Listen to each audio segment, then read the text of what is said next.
ભરૂચ જિલ્લાના જંબુસરથી સમાચાર સામે આવે છે। ભરૂચ જિલ્લાના જંબુસર તાલુકાના ઈસનપુરના દરિયાઈ કાંઠે વિસ્તારમાં એકાએક ઘરોમાં પાણી ફરી વળ્યા હોવાના સમાચાર સામે આવ્યા છે। ગત રોજ દરિયામાં ભરતીનું પ્રમાણ વધારે હોવાના કારણે ઈસનપુરના નવીનગરી વિસ્તારમાં એકાએક દરિયાનું પાણી ફરી વળ્યા હોવાના સમાચાર સામે આવ્યા છે।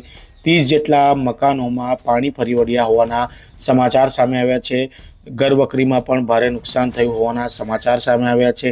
ઉલ્લેખનીય છે કે ઈસનપુરના દરિયાઈ કાંઠે રહેતા મચ્છીમારો પોતાનું માછીમારી કરીને જીવન ગુજરાન કરતા હોય તેમાં એ દરિયાઈ વિસ્તારમાં આવેલો કોટ કેટલા સમયથી તૂટી ગયો હોય વારંવાર રજૂઆત કરવામાં આવી છે, પરંતુ અહીં કોટ નહીં બનવાના કારણે દરિયામાં ભરતી આવે ત્યારે પાણી ઘરોમાં ફરી વળવાના કિસ્સા સામે આવ્યા છે। ઉલ્લેખનીય છે કે ભર ઉનાળે ચોમાસા જેવી સ્થિતિ સર્જાઈ હોવાના સમાચાર સામે આવ્યા છે, ત્યારે વહેલી તકે આ કોટ બનાવવામાં આવે તેવી તંત્ર પાસે સ્થાનિકો દ્વારા માંગ કરવામાં આવી છે।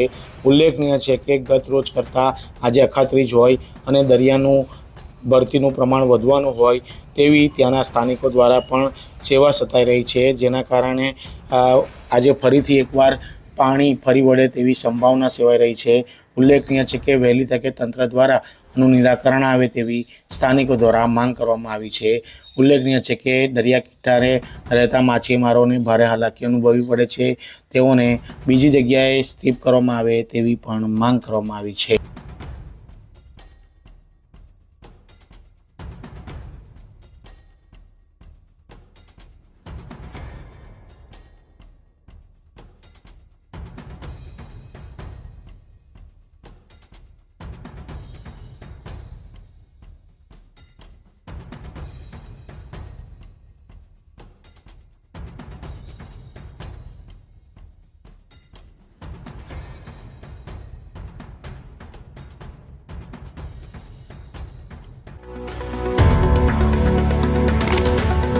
Subscribe now and press the bell icon.